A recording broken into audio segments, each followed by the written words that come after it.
Right, D Brown all the way. So let's just break it up a little bit and give you a little bit more history about Dennis Brown. Of course, Dennis was born in Kingston and lived in a large tenement yard in North Street. I don't want to go too much into the early life of Dennis Brown because, of course, we've got a very special guest who's going to be calling in at 7:45, and he's going to fill us in on Dennis the man. We're talking about Dennis the entertainer. Of course, he started his musical career, it's in dispute, but at a very, very early age, because I've heard that his first performance, he was 6 years old, and was at the request of then former Prime Minister Edward Seaga, who had he must have heard Dennis singing somewhere and had the young Dennis performing at a concert, at a show in Tivoli Gardens. And Dennis was so small that he had to stand on a crate, to reach the microphone. Again, I'm going to skip over things because I don't want to steal the thunder of my very special guest who's going to be calling in at 7:45. Of course, Dennis Brown received, I think it was an OD. Order of Distinction. Yeah. Order of Distinction posthumously, which after his death, the government of Jamaica realized that Dennis's contribution to not just Jamaica as a musician, but the quality and the quantity of his work. There are figures that are thrown out there as to the number of albums and singles that Dennis actually recorded. And I know there's a figure of 75 singles, and must be more singles, but I've heard like 200 albums. But I don't really think it was in the 70s. I think somewhere in the 60s, but some of them start to repeat back. Right, where he does things over. Change covers and... Right. And if you want to hear a seminal conversation with Carter Van Pelt, who was perhaps the person who conducted the last interview with Dennis Brown before his passing, then Google Dennis Brown, Carter Van Pelt, and you'll hear a great conversation. There are so many people who've interviewed Dennis Brown. I never had the opportunity to meet Dennis Brown in person, but saw him perform many, many, many times because he kind of was living in England for a period of time. So, we had a lot of access to Dennis Brown, from big stage shows to intimate gatherings. And I'll never forget one of the shows that was held at the Brixton Academy.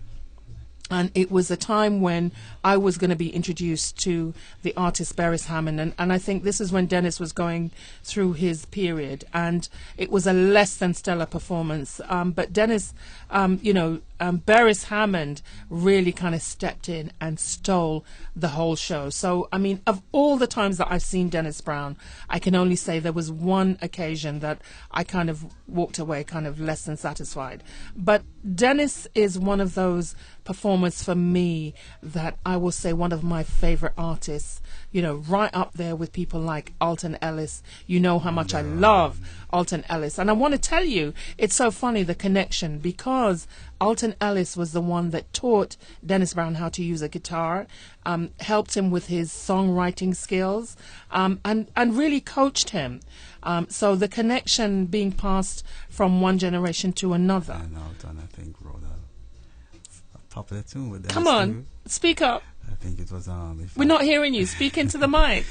I said Alton also wrote a tune, and Dennis had sung it, If I Follow My Heart. Okay, so you're gonna play that one, or I'm gonna play that one. All right, so we're in the middle of the tribute, and we want to say greetings to all of the Dennis Brown family who are logged in Florida, in England, in Jamaica, and right here in the US. And we give thanks for the participation and give thanks also for the connections and the conduits that are being met tonight. I'm Sharon Pearson, and right next to me is Peter G.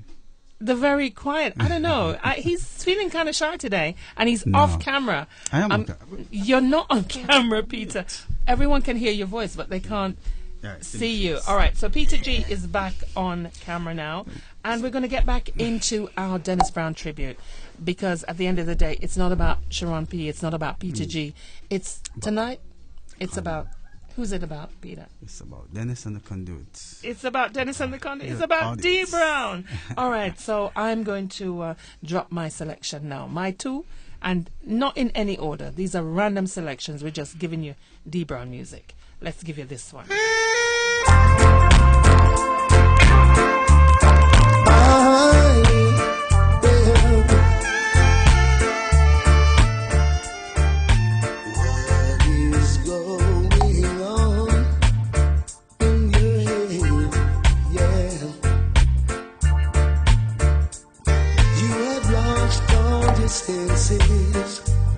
And I've gone mad. Now the world is at your feet. Be nice or even be sweet. What's the use in pretending? Catch me if you can. Oh boy, yeah. Hey. What's the use in pretending? Catch me if you can. Oh yeah. The world can be yours. Alright. Yeah. Well, take the mask from your face. What's wrong with your sight? Yeah. You may not have a nickel or a dime. What the future holds, you know in time. There's no use in pretending. Catch me if you can.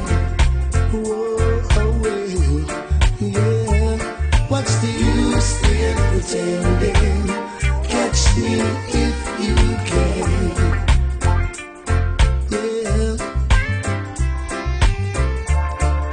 The mysteries unfold.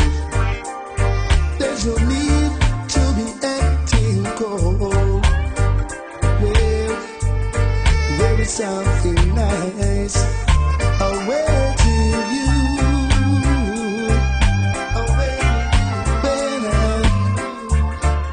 Training is good, but there is no substitute for experience. Yeah, the time is at hand for you to stand and be bold. Now, you ought to be sincere to the ones you love. They are always there for you. Yes, with open arms. Well, I know I'm not the one you sometimes wanna lean on. Well, what's the use in pretending? Catch me if you can. No way, yeah. There's no use in pretending. Catch me if you can. Whoa, oh yeah. There's no use in pretending.